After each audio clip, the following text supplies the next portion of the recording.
Hello, my name is Nick McPhee, and this is the second in a series of 4 videos demonstrating very simple beginnings to shell scripting using the BATS testing tool to support the development of the script. So in the previous video, we went through the tests a little bit, and we saw that if we run the tests, we get 9 tests, and all but one fail, and the one that fails, or the one that succeeds for silly reasons.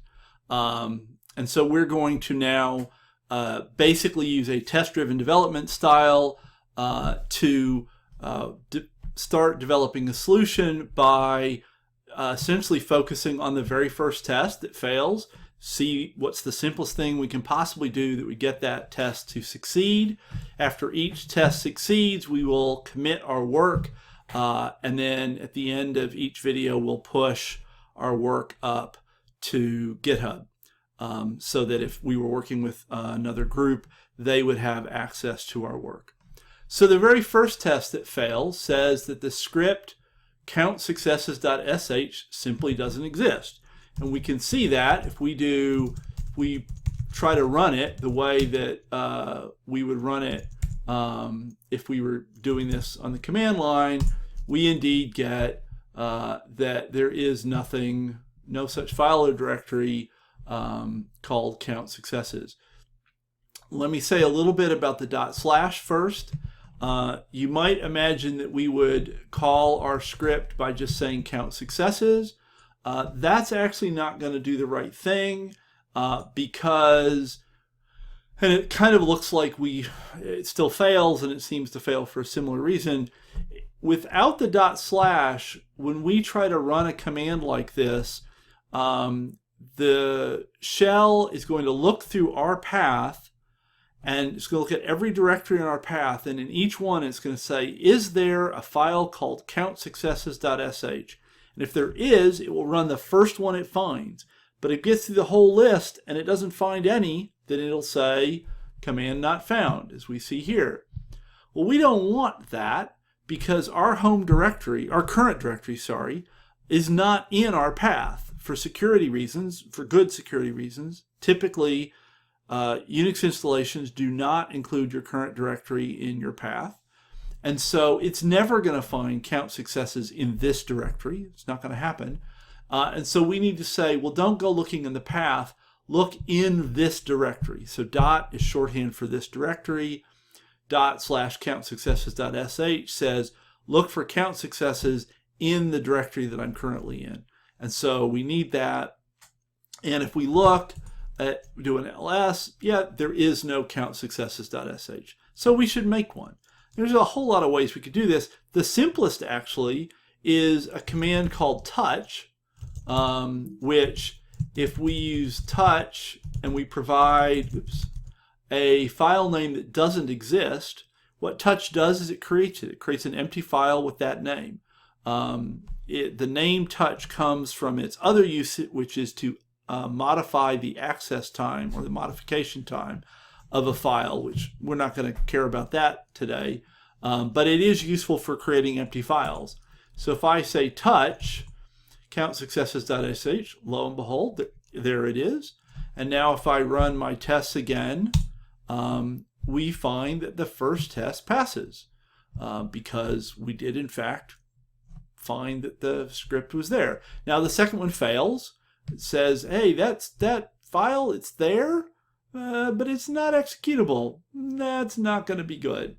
So we need to make it executable. We can see that it's not executable if we do an ls-l in this directory and we look specifically at countsuccesses.sh. We see that it is readable and writable by me, not executable, however, by me. By other people in my group, it's readable, but not writable or executable. And for other people not me, not in the group, it's readable, but again, not writable or executable. And the first dash would tell us if it's a directory or not.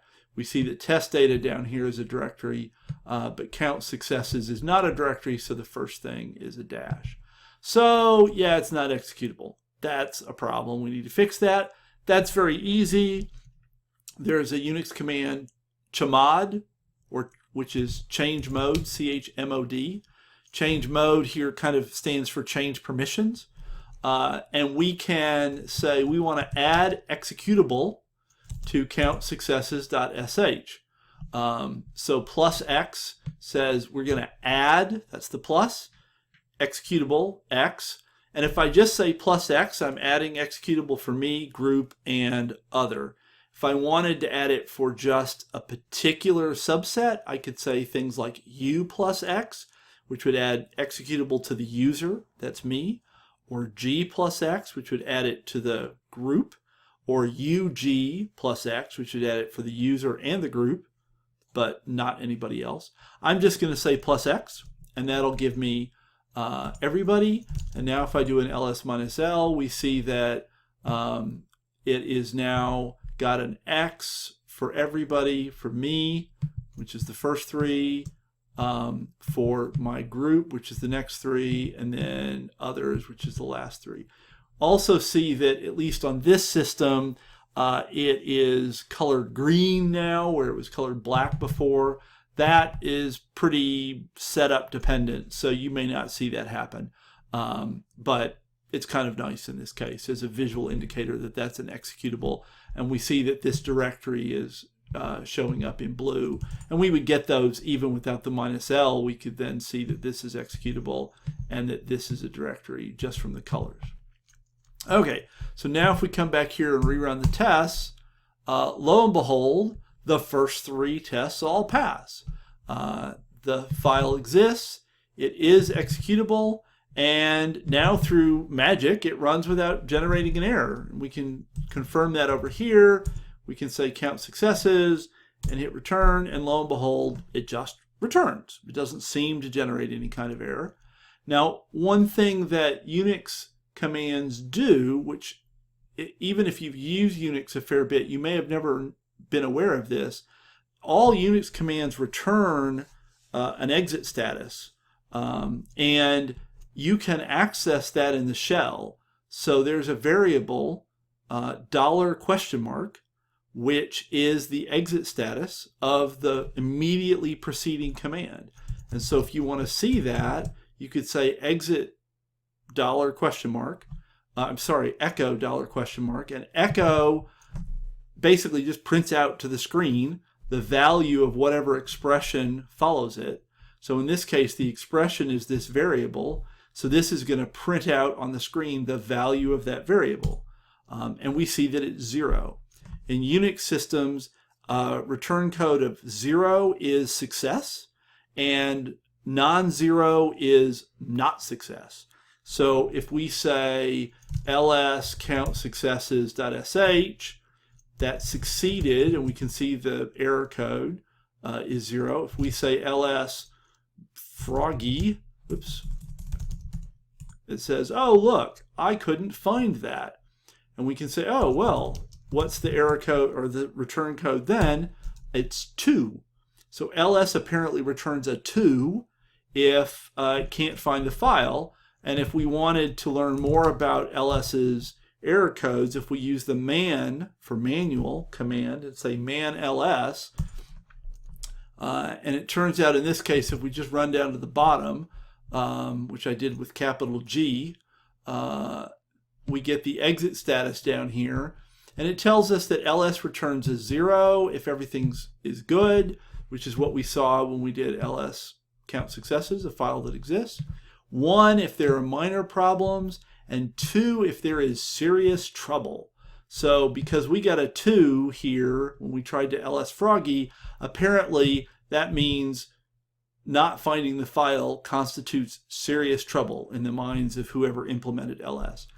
Now, what error codes there are and what they mean varies wildly from command to command. So if you're trying to understand an error code, you'll probably want to look at the documentation using something like man. You can also search on the internet, although it can be a little tricky because different Unix-like systems can have slight, subtle, but sometimes important differences, including things like differences in what the error codes, the exit statuses mean. And so you probably want to start by using something like man, because then it will definitely tell you about the version that you're using. But, feel free to use the internet as well. Just be a little careful that you might not get documentation that's correct for the version you have.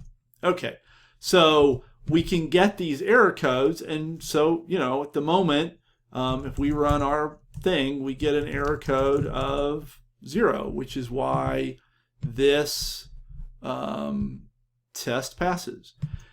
Now, we could just stop here in the sense of doing the simplest thing that could possibly work. This would be a totally reasonable place to just quit. However, I want to actually be able to use this as an opportunity to show you one other thing about shell scripts. So I'm going to actually edit my shell script, and I'm going to use Emacs here. Emacs, Vim, whatever editor works for you is great. But I would certainly highly recommend that you take the time to learn a command line editor like Vim or Emacs. There are just a lot of cases where you don't have access to all the nice GUI tools. You're SSH'd in to a cloud box to do some debugging, or a machine isn't booting properly and all you have access to is the command line. It's really useful to have, at least basic editing skills in a command line editor like Emacs or Vim. I use Emacs. This is mostly just historical. A lot of people use Vim. I don't really care. So I'm going to use Emacs. So here's our file. It's empty. Now, most scripts start with what's called a shebang line, which is a pound sign followed by an exclamation mark, or bang. And this line's going to tell us how to interpret the commands in this script. A script is essentially just a sequence of commands that can be interpreted by some system. In this case, we're going to write a bash script, but we could do the same thing and have this contain Python commands, or Ruby commands, or Lua commands. So, we could do a lot of different things, and we need some way of telling the system, well, what kind of shell script is this? What command should we use to interpret the commands that are in this file? And if the very first line of the file starts in the very first position with a hash mark followed by a exclamation mark, followed without any spaces by a path to some command, in this case user bin bash, and it needs to be an absolute path, so start with a slash, then actually that's not true. It does not have to be an absolute path. It just almost always is, because then it guarantees that it'll work regardless of where you run the script from. Then it will interpret any other commands as being executed by bash in this case. Or if we said, user bin Ruby or user bin Python or whatever, then we would interpret the contents of this file using that interpreter. So if we save this, Control-X, Control-S, and then we run our tests again, we find that it still runs, which is awesome. And if we quit, Control-X, Control-C, and we run our command again and look at the output is still 0.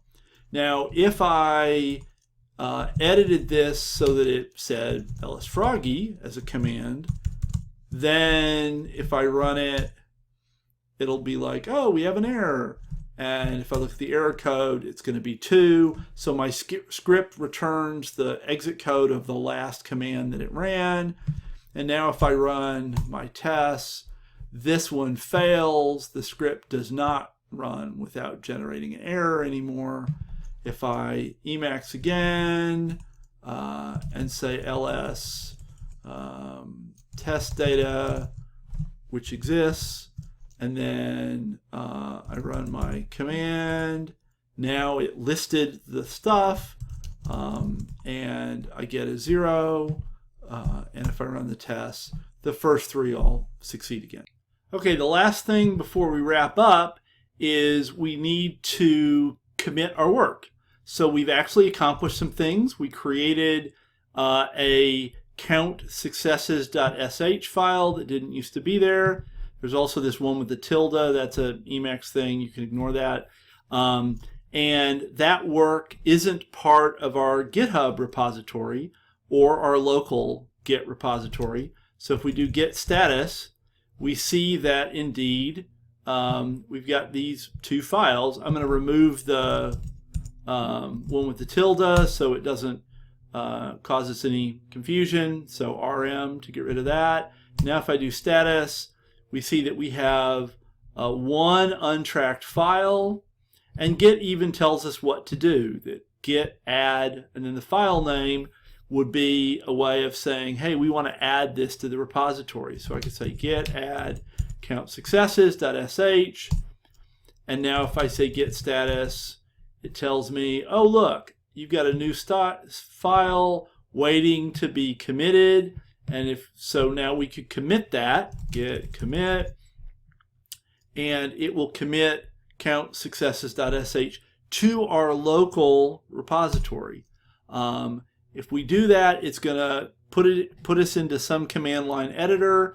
By default in most systems, that's going to be Vim. So at least knowing how to do some basic editing and exiting from Vim is useful. I have mine set up to be Emacs because that's the editor I'm more familiar with. And so we can say, what did we do? Well, we created a start on count successes.sh, and then so if we put that in backticks, then that will get displayed as code in Markdown. And then we could provide a little more information, so we could say we used touch to create an empty file for the script. We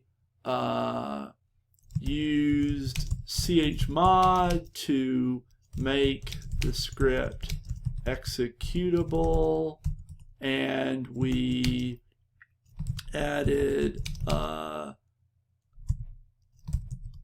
user bin bash shebang line to indicate how we wanted the script to be interpreted.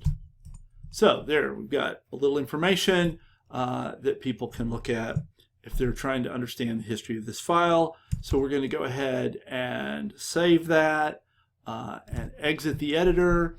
And Git tells us that that commit had 1 changed file with 4 insertions, 4 lines got added because we created count successes and it's got some stuff in it.